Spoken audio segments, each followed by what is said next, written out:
32 ವರ್ಷಗಳ ನಮ್ಮನ್ನೇ ಕೇಳ್ತಾರಲ್ಲ, ನಿಖಲು ಕಾಂಗ್ರೆಸ್ ಹಾಕಲು 70 ವರ್ಷದಲ್ಲಿ ಎಂತ ಮಾಡಿದಿರಿ ಅಂತ. ಈಗ ನಾವು ಕೇಳಬೇಕು, 32 ವರ್ಷ ಬಿಜೆಪಿಗರೇ ನೀವೇನು ಮಾಡಿದಿರಿ? ಹೆಮ್ಮೆಗೆ ಪಾತ್ರವಾಗಿದ್ದ ಕರಾವಳಿಗೆ ಇವತ್ತು ರಾಜ್ಯದ ಬಿಡಿ ಸಾರ್, ಆಚೆ ಈಚೆ ಜಿಲ್ಲೆಯ ವಿದ್ಯಾರ್ಥಿಗಳು ಬರದಂಥ ಪರಿಸ್ಥಿತಿ ನಿರ್ಮಾಣ ಮಾಡಿದ್ರಿ. ಅಂದರೆ 10 ವರ್ಷಕ್ಕೆ ಸರಾಸರಿ 20 ಲಕ್ಷ ಕೋಟಿಗಳನ್ನು ಲೂಟಿ ಮಾಡಿದ ಸರ್ಕಾರ ಈ ಕೇಂದ್ರ ಬಿಜೆಪಿ ಸರ್ಕಾರ. ಏನು ಮಾಡಿದ್ರು ಬಿಜೆಪಿಯವರು ಹೇಳಿದ್ದನ್ನು ಏನು ಮಾಡಲಿಲ್ಲ. ಮಾಡಿದ್ದು ಸ್ಟೇಟ್ ಬ್ಯಾಂಕ್ ಆಫ್ ಇಂಡಿಯಾದ ಕಳ್ಳ ಬಾಂಡ್ಗಳ ವ್ಯವಹಾರವನ್ನು ಮಾತ್ರ ಮಾಡಿದ್ದು. 6 ವರ್ಷ ಸುರತ್ಕಲ್ ಟೋಲ್ ಗೇಟಲ್ಲಿ ನಮ್ಮನ್ನು ದೋಚಿದ್ರು. ಈ ಹಣ ಎಲ್ಲಿಗೆ ಹೋಗ್ತದೆ ಅಂತ ನಾವು ಪದೇ ಪದೇ ಕೇಳಿದ್ವಿ. ರಾಷ್ಟ್ರ ಪ್ರೇಮ ಇವರಿಗೆ ಗುತ್ತಿಗೆ ಕೊಟ್ಟಿದೆ ನೋಡಿ.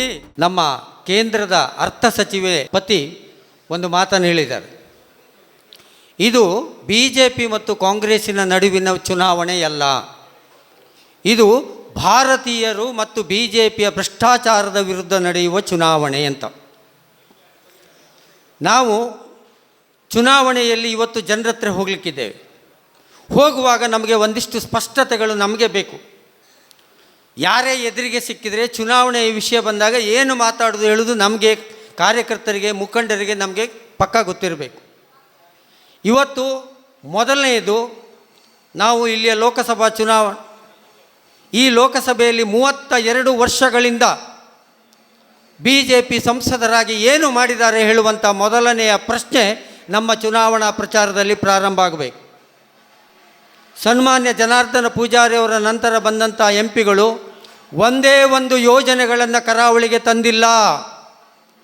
SEZನಲ್ಲಿ ಬೇಕಾದಷ್ಟು ಎಕರೆ ಜಾಗಗಳನ್ನು ವಶಪಡಿಸಿಕೊಂಡು ಅಲ್ಲಿ ಯಾವುದೇ ಕೈಗಾರಿಕೆಗಳು ಸ್ಥಾಪನೆ ಆಗಿಲ್ಲ, ಆದದ್ದೆಲ್ಲ ಮುಚ್ಚಿಕೊಂಡು ಹೋಗಿದೆ.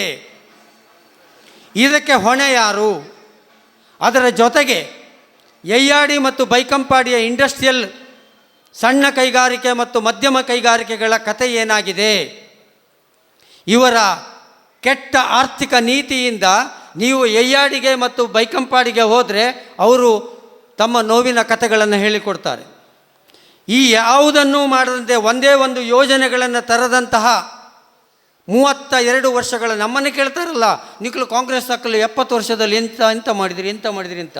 ಈಗ ನಾವು ಕೇಳಬೇಕು, 32 ವರ್ಷ ಬಿಜೆಪಿಗರೇ ನೀವೇನು ಮಾಡಿದಿರಿ? ಪುತ್ತೂರು, ಸುಳ್ಯ, ಬೆಳ್ತಂಗಡಿ ಗ್ರಾಮಾಂತರ ಪ್ರದೇಶದಲ್ಲಿ ಕೃಷಿಕರಿದ್ದಾರೆ. ಪ್ರತಿಯೊಂದು ಕೃಷಿ ಕ್ಷೇತ್ರದಲ್ಲಿ ಅಡಿಕೆ ಬೆಳೆಯಿಂದ ಹಿಡಿದು ರಬ್ಬರ್ ಬೆಳೆಯವರೆಗೆ ಸಮಸ್ಯೆಗಳಿದೆ. ನೀವು ಏನು ಪರಿಹಾರ ಕೊಟ್ರಿ? 15 ವರ್ಷದ ಮೊದಲು ದೇಶ ವಿದೇಶಗಳಿಂದ, ಹೊರ ರಾಜ್ಯಗಳಿಂದ ಅಪಾರವಾದ ವಿದ್ಯಾರ್ಥಿಗಳನ್ನು ಆಕರ್ಷಣೆ ಮಾಡತಕ್ಕಂಥ ಶೈಕ್ಷಣಿಕ ಕಾಶಿ ಎಂದು ಹೆಮ್ಮೆಗೆ ಪಾತ್ರವಾಗಿದ್ದ ಕರಾವಳಿಗೆ ಇವತ್ತು ರಾಜ್ಯದ ಬಿಡಿ ಸಾರ್, ಆಚೆ ಈಚೆ ಜಿಲ್ಲೆಯ ವಿದ್ಯಾರ್ಥಿಗಳು ಬರದಂಥ ಪರಿಸ್ಥಿತಿ ನಿರ್ಮಾಣ ಮಾಡಿದ್ರಿ. ನೀವು ಕಾಲೇಜಿನ ಓನರ್ಸ್ ಹತ್ರ ಹೋಗಿ ಕೇಳಿ, ಹೇಳ್ತಾರೆ, ಅಲ್ಲಿ ಹೋಗಿ ಡೀಟೇಲ್ಸ್ ನೋಡಿ. ಇವತ್ತು ಮುಂಬೈ, ಬೆಂಗಳೂರು, ಹೈದರಾಬಾದು, ಕಲ್ಕತ್ತಾಗಳು ವಿದೇಶಿ ವಿದ್ಯಾರ್ಥಿಗಳನ್ನು ಆಕರ್ಷಣೆ ಮಾಡಲಿಕ್ಕೆ ಸಾಧ್ಯ ಇದೆ ಅಂತಾದರೆ ಮಂಗಳೂರಿಗೆ ಏನು ಕಮ್ಮಿ ಇದೆ? 6 ವಿಶ್ವವಿದ್ಯಾನಿಲಯಗಳಿದೆ, ಆದರೂ ನಮಗೆ ವಿದ್ಯಾರ್ಥಿಗಳನ್ನು ಆಕರ್ಷಣೆ ಮಾಡಲಿಕ್ಕೆ ಆಗ್ತಾ ಇಲ್ಲ. ಇದಕ್ಕೆ ಹೊಣೆ ಯಾರು ಹೇಳುವ ಪ್ರಶ್ನೆಯನ್ನು ಬಿಜೆಪಿಗರಿಗೆ ನಾವು ಕೇಳಬೇಕಾಗುತ್ತೆ. ಇನ್ನು ಬೆಲೆ ಏರಿಕೆ ಬಗ್ಗೆ ನಮಗೆಲ್ಲರಿಗೂ ಗೊತ್ತಿದೆ, ಅದನ್ನು ನಾವು ಮಾತಾಡಬೇಕಷ್ಟೇ. ಪೆಟ್ರೋಲ್ ಮತ್ತು ಡೀಸೆಲ್ ಬೆಲೆ ಏರಿಕೆ ಬಗ್ಗೆ ಎಂತೆಂಥ ಭಾಷಣಗಳನ್ನು ಮಾಡಿದ್ದಾರೆ, ಆ ವಿಡಿಯೋಗಳು ಇವತ್ತಿಗೂ ಬರ್ತಾ ಇದೆ. ಆಗ ಹೇಳಿದ್ರು, ಕಾಂಗ್ರೆಸ್ನವರು ಬಾಂಡ್ ಕೊಟ್ಟಿದ್ದಾರೆ. ಯಾರಿಗೆ? ತೈಲ ಕಂಪನಿಗಳಿಗೆ 2 ಲಕ್ಷ ಕೋಟಿಯ ಬಾಂಡ್ ಕೊಟ್ಟಿದ್ದಾರೆ. ನಮ್ಮ ತಲೆ ಮೇಲೆ ಹಾಕಿ ಹೋಗಿದ್ದಾರೆ. ಅದರ ಸಾಲ ತೀರಿಸಬೇಕಲ್ಲ. ನಿನ್ನೆ ತೆಗೆದು ನೋಡಿದೆ, ನಿನ್ನೆ ಅದರ ಸ್ಟ್ಯಾಟಿಸ್ಟಿಕ್ ತೆಗೆದು ನೋಡಿದೆ. 97 ಕೋಟಿ ರೂಪಾಯಿ ಮಾತ್ರ ಬಾಂಡಲ್ಲಿ ಕೊಟ್ಟದ್ದವರು ವಾಪಸ್, ಉಳಿದದ್ದು ಹಾಗೇ ಬಾಕಿ ಇದೆ. ಆಮೇಲೆ ಮನಮೋಹನ್ ಸಿಂಗರವರು ಇರುವಾಗ 10 ವರ್ಷಗಳ ಕಾಲ ಪೆಟ್ರೋಲ್ ಮತ್ತು ಡೀಸೆಲ್ ಕಚ್ಚಾ ತೈಲದ ಬೆಲೆ ಸರಾಸರಿ $100 ಇತ್ತು. ಎಷ್ಟು?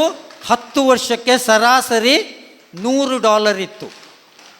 ಮೋದಿಯವರ ಸರ್ಕಾರ ಬಂದ ಮೇಲೆ 10 ವರ್ಷಕ್ಕೆ ಸರಾಸರಿ $50 ಕಚ್ಚಾ ತೈಲವನ್ನು ಖರೀದಿ ಮಾಡುವಂಥದ್ದು. ಕೊನೆಗೆ ಒಂದು ದಿನ ಅಂತೂ $23 ಕೂಡ ಇವರಿಗೆ ಸಿಕ್ಕಿದೆ. ಹಾಗಿದ್ರೆ ಅದರಿಂದ ಬಂದ ಎಕ್ಸೆಸ್ ಲಾಭ ಎಷ್ಟು? 2022ಕ್ಕೆ ಬರೀ ಒಂದು ವರ್ಷಕ್ಕೆ ಲಕ್ಷ ಕೋಟಿ, 3.37 ಲಕ್ಷ ಕೋಟಿ ಲಾಭ ಆಗಿದೆ. 3 ವರ್ಷಕ್ಕೆ 8.30 ಲಕ್ಷ ಕೋಟಿ ಲಾಭ ಆಗಿದೆ.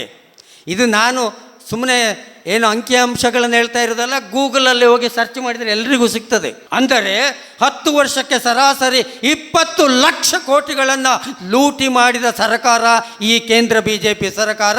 ನಮ್ಮ ಮೇಲೆ ಪೆಟ್ರೋಲ್ ಮತ್ತೆ ಇದನ್ನು ಏರಿಕೆ ಮಾಡಿದ್ದು ಆಯಿತು. ಪೆಟ್ರೋಲ್ ಕತೆ ಅದರದ್ದು ಮುಗೀತು. ಇನ್ನು ಬೆಲೆ ಏರಿಕೆ ಬಗ್ಗೆ ನಿಮಗೆ ಗೊತ್ತಿದೆ. ಗ್ಯಾಸ್ ಸಿಲಿಂಡರ್ ಇದು ಕತೆ ಗೊತ್ತಿದೆ. ಎಲ್ಲಿಂದ ಎಲ್ಲಿಗೆ 400 ರೂಪಾಯಿ ವಿತ್ ಸಬ್ಸಿಡಿ ಕೊಡ್ತಾ ಇದ್ದದ್ದು 1000 ಚಿಲ್ಲರೆ. ಇವತ್ತು ಏನು ಮಾಡಿದ್ರು BJPಯವರು ಹೇಳಿದ್ದನ್ನು ಏನೂ ಮಾಡಲಿಲ್ಲ. ಮಾಡಿದ್ದು ಸ್ಟೇಟ್ ಬ್ಯಾಂಕ್ ಆಫ್ ಇಂಡಿಯಾದ ಕಳ್ಳ ಬಾಂಡ್ಗಳ ವ್ಯವಹಾರವನ್ನು ಮಾತ್ರ ಮಾಡಿದ್ದು. ಕಳ್ಳರ ಬಾಂಡ್ ಸರ್ಕಾರ ಇದು. ನಾಚಿಕೆ ಆಗಬೇಕು ಇವರಿಗೆ. ಅಣ್ಣಾ ಹಜಾರೆಯನ್ನು ಇಟ್ಟುಕೊಂಡು ನಾಟಕ ಮಾಡಿದರು ಡೆಲ್ಲಿಯಲ್ಲಿ. ಊರಿಡೀ ಕ್ಯಾಂಡಲ್ ಹಿಡಿದ್ವಿ ನಾವು, ಭ್ರಷ್ಟಾಚಾರದ ವಿರುದ್ಧ ಹೋರಾಟ ಅಂತ. ಇವತ್ತು ಲಾಟ್ರಿ ಆಡುವವನ ಹತ್ರ ದುಡ್ಡು ತಗೊಂಡ್ರು. 6 ವರ್ಷ ಸುರತ್ಕಲ್ ಟೋಲ್ ಗೇಟಲ್ಲಿ ನಮ್ಮನ್ನು ದೋಚಿದ್ರು. ಈ ಹಣ ಎಲ್ಲಿಗೆ ಹೋಗ್ತದೆ, ಎಲ್ಲಿಗೆ ಹೋಗ್ತದೆ ಅಂತ ನಾವು ಪದೇ ಪದೇ ಕೇಳಿದ್ವಿ. ಟೋಲ್ ಗೇಟ್ ಕಂಪನಿಯ ರಸ್ತೆ ಮಾಡಿದ ನವಯುಗವರಿಂದ 50 ಕೋಟಿ ರೂಪಾಯಿ ಲಂಚ ಪಡೆದ್ರು. ಆ ಹಣ ನಾವು ಧರ್ಮಕ್ಕೆ ಕೊಟ್ಟದ್ದು ಇಲ್ಲಿ. ಹೀಗೆ ಎಲ್ಲ ಕಡೆ ದೋಚುತ್ತಾ ಬಂದರು. ಬೆಲೆ ಏರಿಕೆ, ಭ್ರಷ್ಟಾಚಾರ, ಬಾಂಡ್.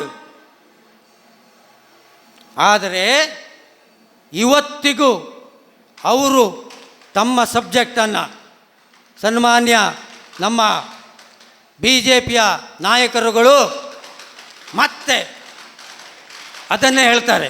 ಏನು, ಈ ಟಾಪಿಕ್ ಯಾವುದು ಹೇಳುವುದಿಲ್ಲ. ಈ ದೇಶದಲ್ಲಿ ನಿರುದ್ಯೋಗಿಗಳಲ್ಲಿ 83% ಯುವಕರಾಗಿದ್ದಾರೆ ಅಂತ ನಿನ್ನೆ ರಿಪೋರ್ಟ್ ಬಂದಿದೆ. ಇದ್ರ ಬಗ್ಗೆ ಏನು ಮಾತಾಡೋದಿಲ್ಲ. ಏನು ಮಾತಾಡ್ತಾರೆ ಇವರು? ಇದು ರಾಷ್ಟ್ರದ್ರೋಹಿಗಳು ಮತ್ತು ರಾಷ್ಟ್ರ ಪ್ರೇಮಿಗಳ ನಡುವಿನ ಯುದ್ಧ ಅಂತೆ. ರಾಷ್ಟ್ರ ಪ್ರೇಮ ಇವರಿಗೆ ಗುತ್ತಿಗೆ ಕೊಟ್ಟಿದೆ ನೋಡಿ. ಇದು ರಾಷ್ಟ್ರ ಪ್ರೇಮ ಅಲ್ಲ. ಇವರಿಗೆ ಇದೊಂದು ಬೇರೆಯವರಿಗೆ BJP ಅಲ್ಲದಿದ್ದರೆ ಅವರ ರಾಷ್ಟ್ರ ವಿರೋಧಿ. ಇದನ್ನು ರೋಗ, ಇದು ವ್ಯಾಧಿ, ಇದು ರಾಷ್ಟ್ರವ್ಯಾಧಿಗಳು ಇವರು. ನಾವು ಕಾಂಗ್ರೆಸ್ನವರು ರಾಷ್ಟ್ರ ಪ್ರೇಮಿಗಳು. ಈ ತೆರಿಗೆ ಹಣ ನಮ್ಮ ದೇಶದ ರಸ್ತೆ, ಆರೋಗ್ಯ, ಜನರ ಅಭಿವೃದ್ಧಿಗೆ ಮೀಸಲಾಗಿಟ್ಟ 1,000 ಕೋಟಿ ರೂಪಾಯಿ, ಬೇಡ 100 ರೂಪಾಯಿ ಉಂಟು ಅಂತ ಇಟ್ಕೊಳ್ಳಿ, ನಾವು ಟ್ಯಾಕ್ಸ್ ಕಟ್ಟಿದ ಹಣ. BJP ಸರ್ಕಾರ ಏನು ಮಾಡಿದೆ ಅಂತಂದರೆ, ತನಗೆ ಬೇಕಾದ ಕಂಪನಿಗಳಿಗೆ ಒಂದು ರಸ್ತೆಯನ್ನು, ಒಂದು ವಿದ್ಯುತ್ ಉತ್ಪಾದನಾ ಘಟಕವನ್ನು, 100 ರೂಪಾಯಿ ಕೆಲಸವನ್ನು 150 ರೂಪಾಯಿಗೆ ಕಾಂಟ್ರಾಕ್ಟ್ ಕೊಟ್ಟಿತ್ತು. 150 ರೂಪಾಯಿಗೆ ಕಾಂಟ್ರಾಕ್ಟ್ ಕೊಟ್ಟು ಈ ತೆರಿಗೆ ಹಣದಲ್ಲಿ 100 ರೂಪಾಯಿ ಕೊಡುವ ಬದಲು 150 ಕೊಟ್ಟಿತ್ತು. ಅವನಿಗೆ 50 ರೂಪಾಯಿ ಜಾಸ್ತಿ ಸಿಕ್ಕಿತಲ್ಲ, ಆ 50 ರೂಪಾಯಿಯನ್ನೇ ಇಲೆಕ್ಟ್ರಾಲ್ ಬಾಂಡ್ ಆಗಿ ಲಂಚವನ್ನು ಪಡೆದದ್ದು BJP ಸರ್ಕಾರ. ಬಾಂಡ್ ರೂಪದಲ್ಲಿ 6,000 ಕೋಟಿ ರೂಪಾಯಿಗಳನ್ನು. ಜೊತೆಗೆ ನಾನಿವತ್ತು ಸಿಕ್ಕಾಕೊಂಡೆ, ಯಾರೋ ಒಬ್ಬ ಸಿಕ್ಕಾಕೊಂಡ ಮರುದಿವಸ ಅವನಿಗೆ ಫೋನ್, ನೀನು ಬಂದು ಸೆಟ್ಲ್ಮೆಂಟ್ ಮಾಡು ಅಂತ. ಅವ ಹೋಗಿ ಒಂದಿಷ್ಟು ದುಡ್ಡು ಕೊಟ್ಟ ಕೂಡ ಅವನ ಮೇಲಿನ ಕೇಸ್ ಹೋಯಿತು. ಇಂಥದ್ದು 24 ಕಂಪನಿಗಳ ಮೇಲೆ ಕ್ರಿಮಿನಲ್ ಕೇಸ್ಗಳನ್ನು ಹಿಂದಕ್ಕೆ ಪಡೆದಿದ್ದಾರೆ. ಇದರ ಜೊತೆಗೆ ಇನ್ನೂ ಇದೆ. ಏನಂದರೆ, ನೀನು ನನ್ನ ಪಕ್ಷಕ್ಕೆ ಬರದಿದ್ದರೆ ನಿನ್ನ ಮೇಲೆ ಇಡಿ ದಾಳಿಯನ್ನು ಒಪ್ಪದಿದ್ದರೆ ಅವನ ಮೇಲೆ ದಾಳಿ ಆಗ್ತದೆ. ಅವ ಇಲೆಕ್ಟ್ರಾಲ್ ಬಾಂಡ್ ಕೊಡಬೇಕು. ಇಲೆಕ್ಟ್ರಾಲ್ ಬಾಂಡ್ ಕೊಟ್ಟ ಮೇಲೆ ಮರುದಿವಸ ಅವನನ್ನು ಅವರ ಪಕ್ಷಕ್ಕೆ ತಗೊಂಡೋಗಿ ಶಾಲ್ ಹಾಕ್ತಾರೆ. ಇದು ಇಲೆಕ್ಟ್ರಾಲ್ ಬಾಂಡಿನ ಕತೆ. ಇಂತಹ ಹಲವು ಸುದ್ದಿ ಮಾಹಿತಿ ವಿಶ್ಲೇಷಣೆಗಾಗಿ ಸನ್ಮಾರ್ಗ ನ್ಯೂಸ್ ಸಬ್ಸ್ಕ್ರೈಬ್ ಮಾಡಿ. ನಿರಂತರ ನೋಟಿಫಿಕೇಶನ್ ಪಡೆಯಲು ಬೆಲ್ ಐಕಾನ್ ಒತ್ತಲು ಮರೆಯದಿರಿ.